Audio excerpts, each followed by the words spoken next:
Hi, everyone. I'm so excited to be here. Anytime I'm gathering with people, I always like to start with an access check-in. I will be describing images and reading aloud text on the slides. We have captioning on the screen today. If you want to get a closer view of those, you're welcome to move forward in the space. I also just want to say, feel free to move your chair, get up and stretch, use the bathroom, leave, come back, don't come back, text a friend, whatever you need to do, that's all welcome here. And it's not important to me that you perform attention or listening in any way.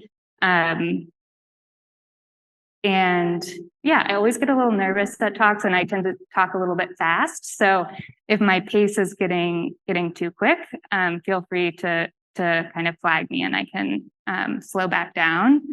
And if at any point access needs arise, we can always pause and kind of navigate those together. So yeah, hi, I'm Finnegan Shannon. I use they, them pronouns. I'll do a brief self-description. I'm a white person in my 30s. I am wearing a bright green shirt and a kind of smock-like vest. I'm wearing a mask with what I think is a kind of snazzy orange mask lanyard. I have buzzed hair. And yeah, I'm an artist. I'm based in Brooklyn, and I'm really excited to be here to share my work.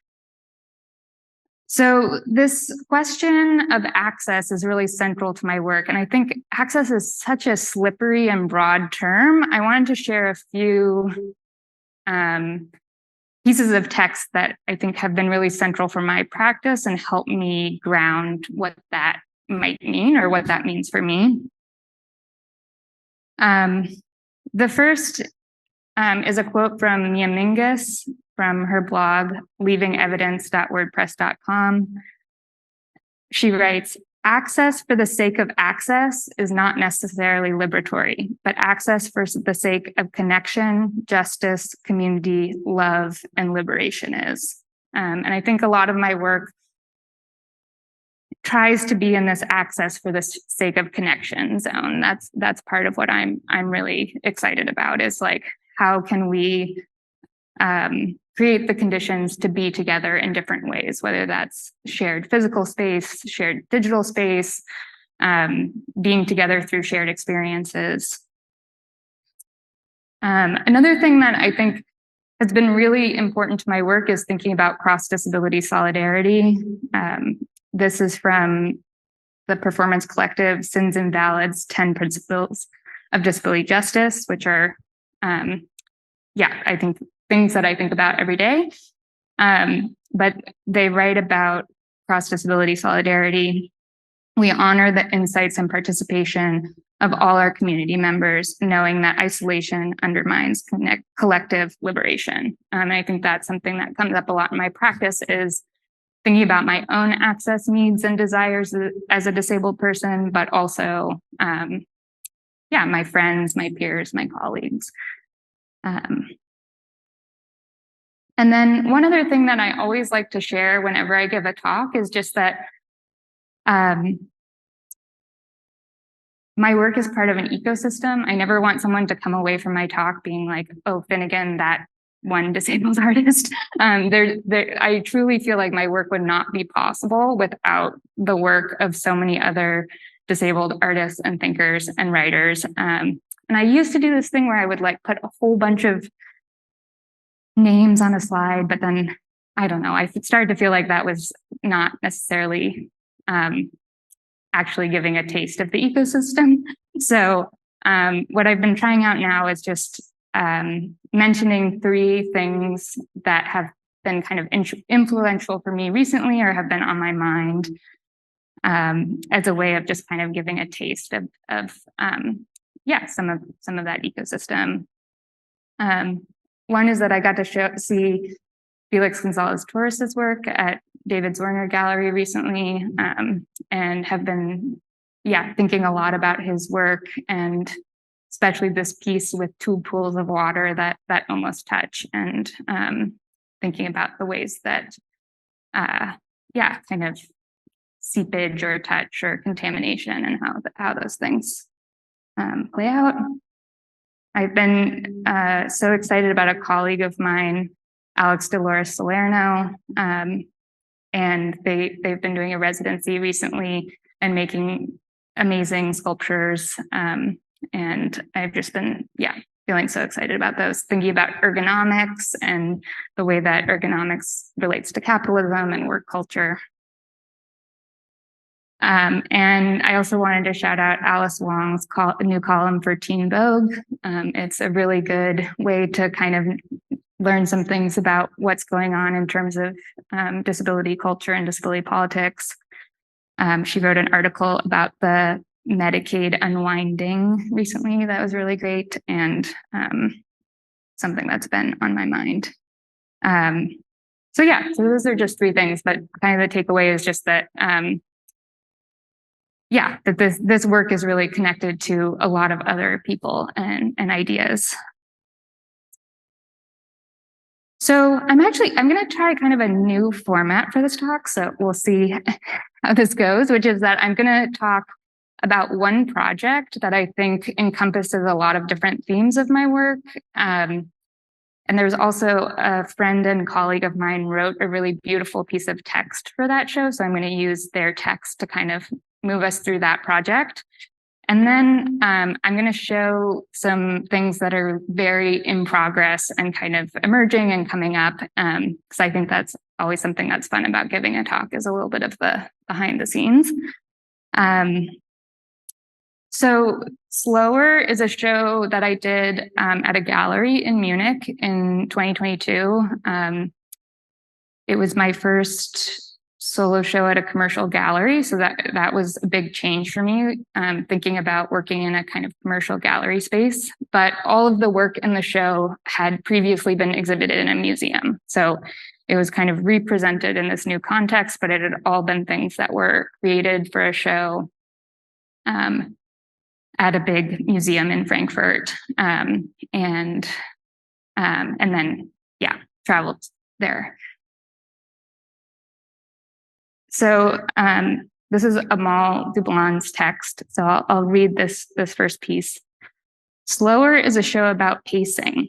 Finnegan's work often furnishes the conditions to spend time with others' artwork. However pronounced their commentaries on infrastructure, Finnegan's benches and seating in particular make time. They collect acts of rest into a performative group utterance of assent. Rest here if you agree. So this is about this kind of body of work that is also here in the museum, which is furniture pieces that have text on them. And the kind of backstory of this work in some ways is really simple. Like, I have a disability. I get tired of standing. I get tired of walking. I want to sit down. As I was visiting art spaces in New York City, I felt like the seating options were extremely scarce. And I started doing research about why that was. And what I was learning was that it is often a curatorial choice, that there is seating in storage. It's just about whether or not it gets placed in the gallery.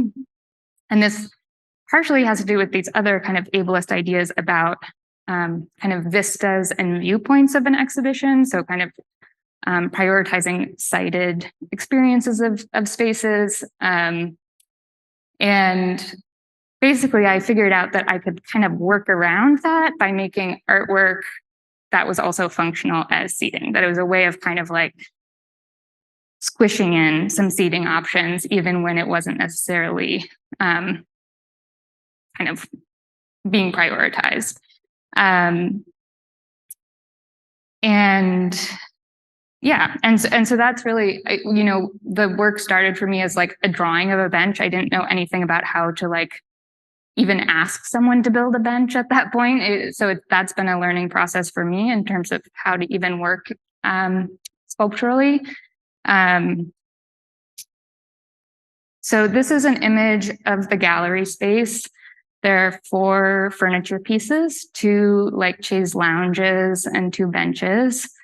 Front and center is a bench in German. I'm not going to try to pronounce the German, but the translation is sitting feels good right now. Sit if you agree. And I think another thing that I think about in this work is that it kind of opens up outside voice into the space. I use my own handwriting, and so it's clear that it's not coming from the museum. It's not what the museum is saying. And my hope is that that also invites other people to think about what they would want or need in the space. And yeah. This is another view of that show with a chaise lounge that reads, ready to put my feet up, rest here if you agree. I should also say in the description, you know, the furniture is all this really bright blue color with white text, which was a reference to the international symbol of access. So like the blue and white signs that indicate like parking spots or signage or routes. I was really excited for this project. I was able to make cushioned furniture, which is complicated and also has a whole new set of conservation issues that I'm now learning about. But I painted this fabric blue, and then it was fitted into these blue wooden objects. In this image, there's also a small black circle behind the chaise lounge, and that's a series of clocks that were part of this show. And I'll talk a little bit more about those.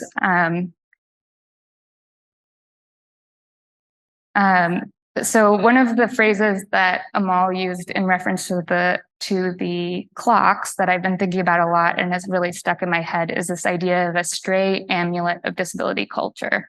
And that's something that I'm always interested in. Like, what are some of the like objects or materials or ways of being that are related to disability culture or disability cultures? Because of course there are many disability cultures. And I think I'm always kind of I'm really interested in like stuff and objects, and so I'm always interested in like what things kind of feel like disability culture to me.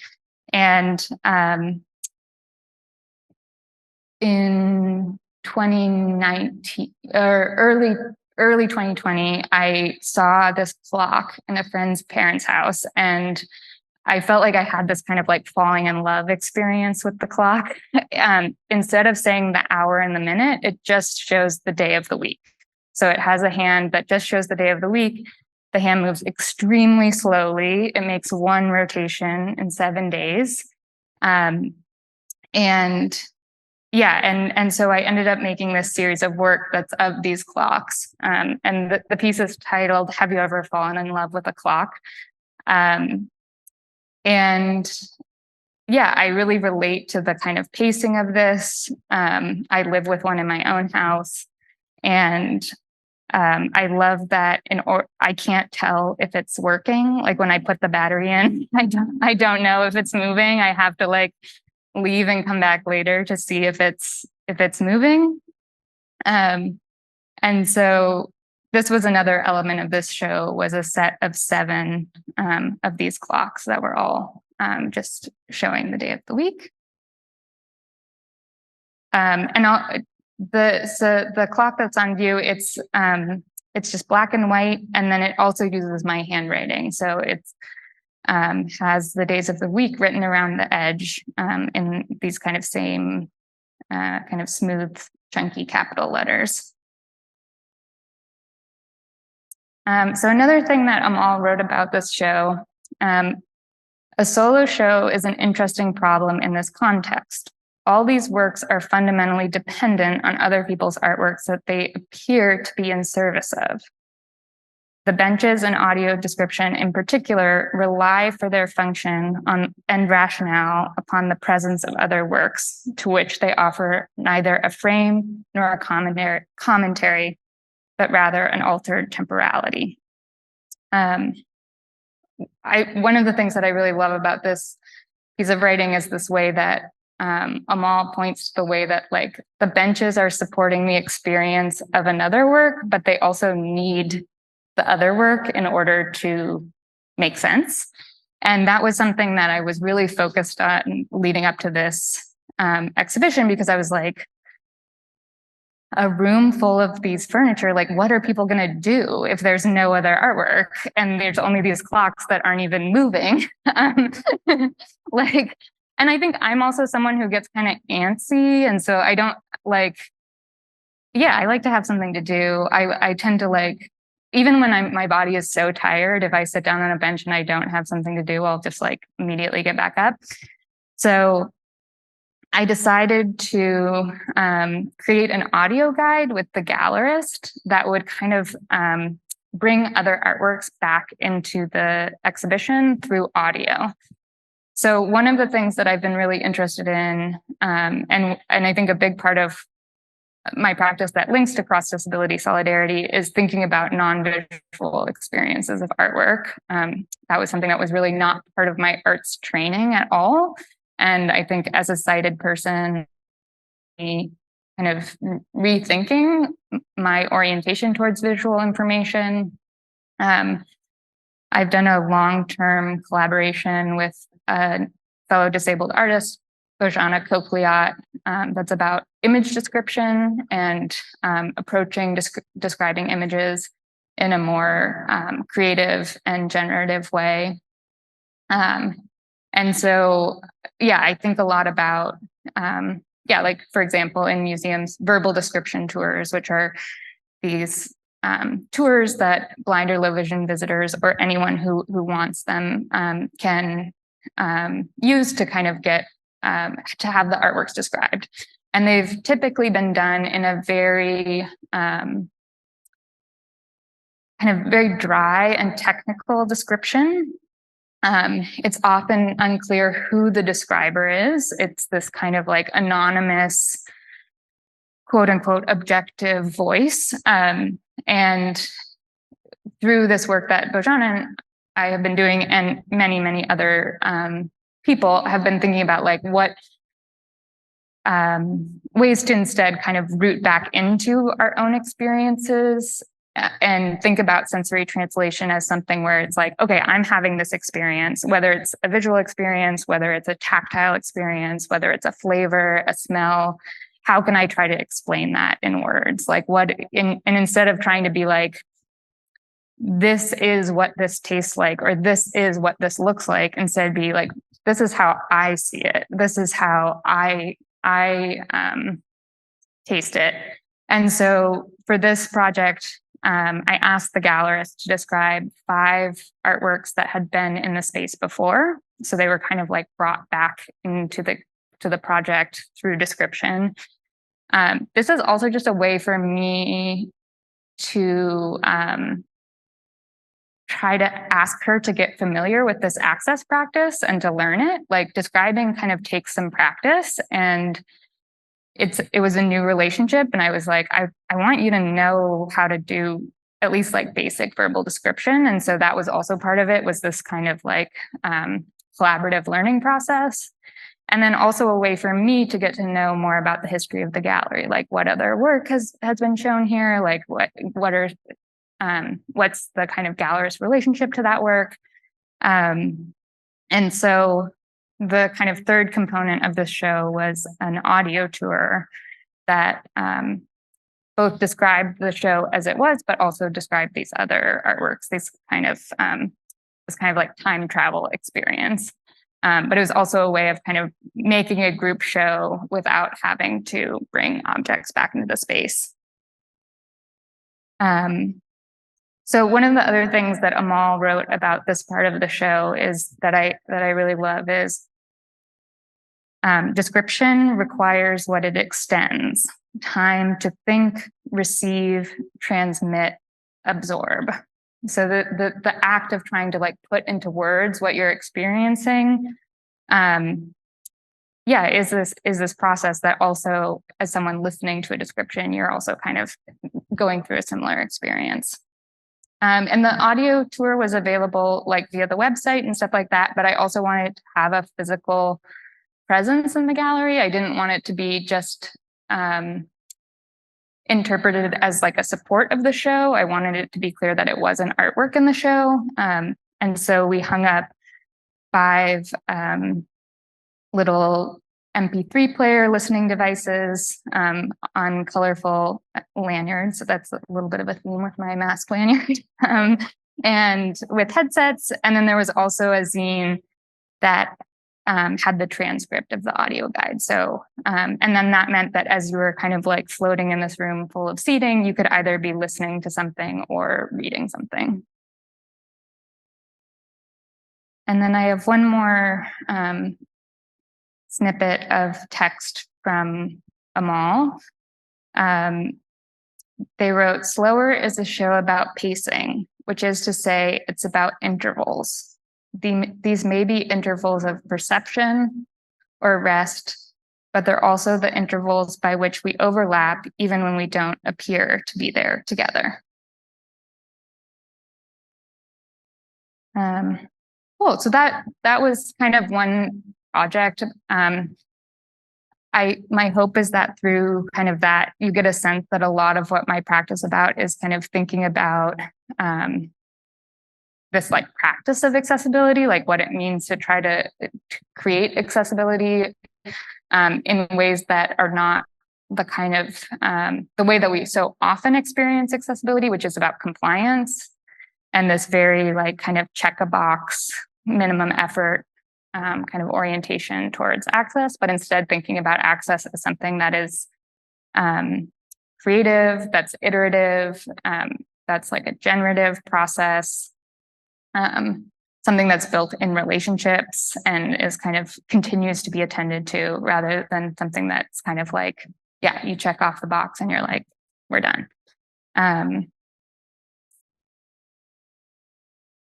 So I'm going to talk about a few different projects that are on the horizon or things that I'm feeling excited about. One is that I've been really into tissue boxes recently. I think this is going back to this idea of like objects of disability culture. Like I'm really fascinated by the tissue box as something that you like turn to in times of sickness or sadness.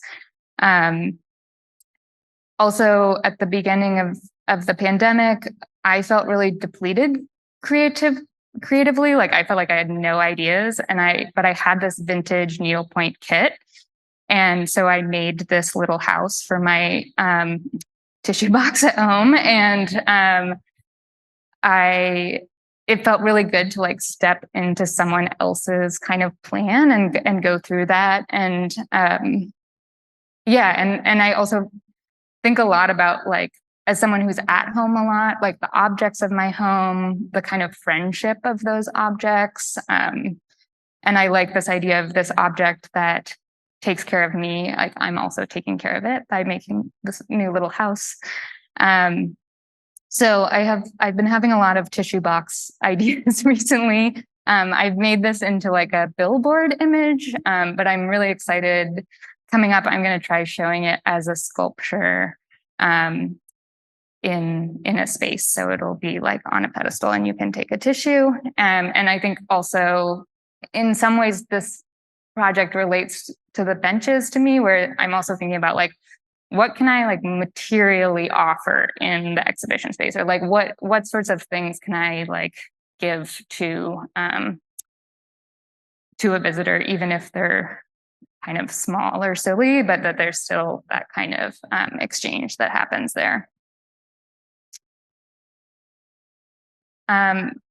This is a index card that's just in my handwriting says, "Put a massaging chair in front of every durational work." So like every video art. I think I've gotten to a point where I feel like I can get a bench into an exhibition. And so I've been really interested in like, how can I up the ante a little bit?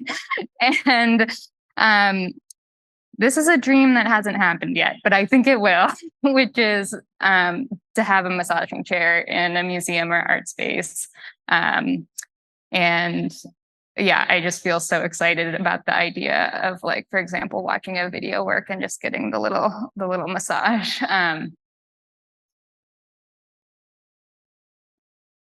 I'm also making my first outdoor benches for a sculpture garden in Germany.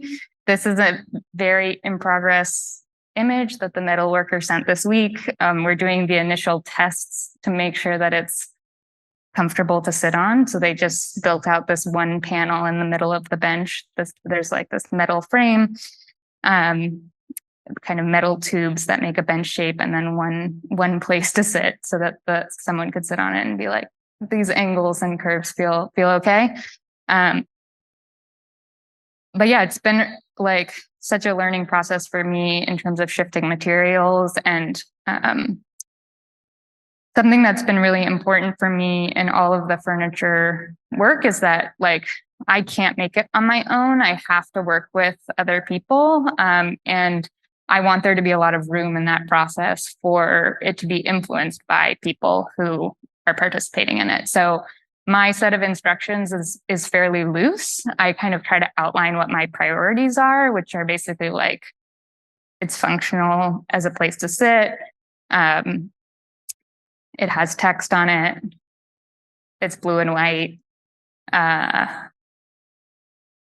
It's and so depending on what fabricator I'm working with, a lot of things shift. And there's also been kind of big shifts in terms of thinking about what kind of materials can last in an outdoor setting.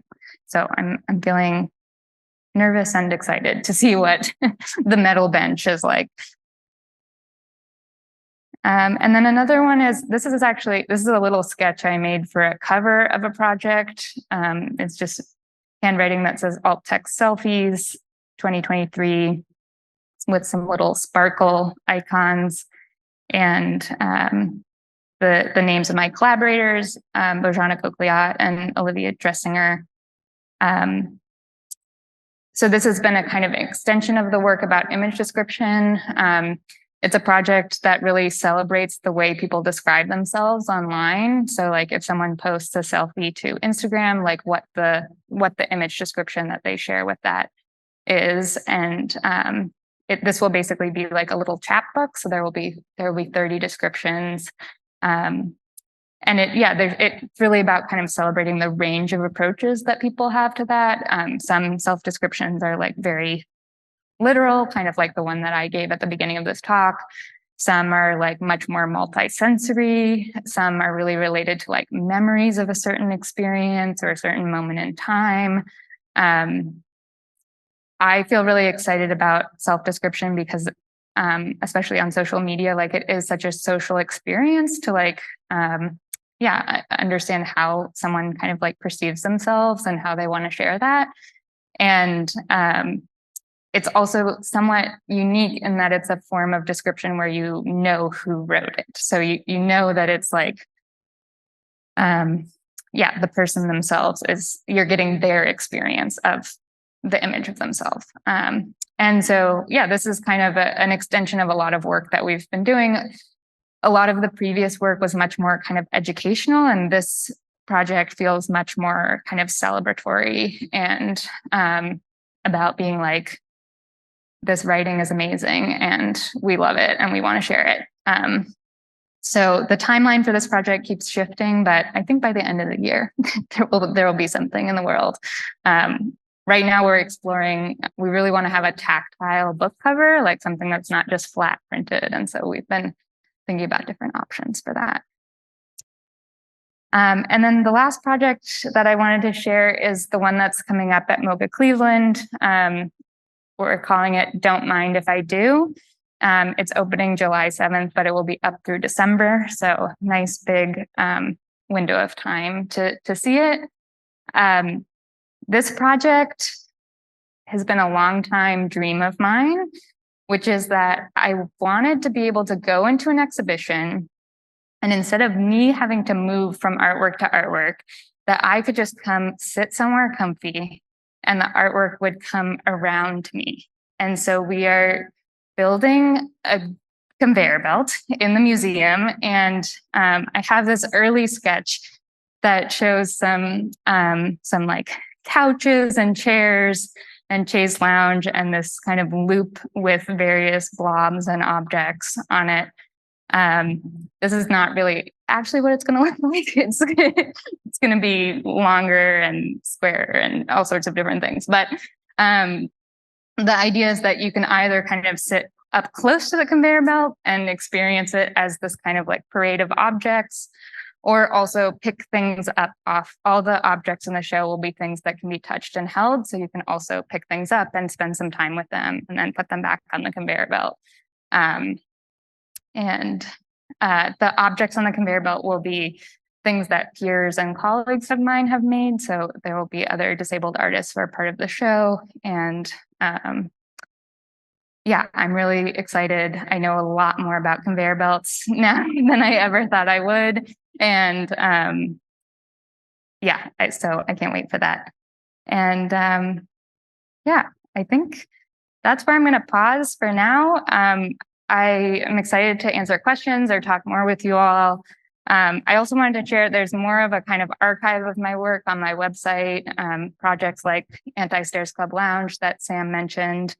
It's just FinneganShannon.com. And I'm also on social media at Finnegan Shannon. Thank you all so much.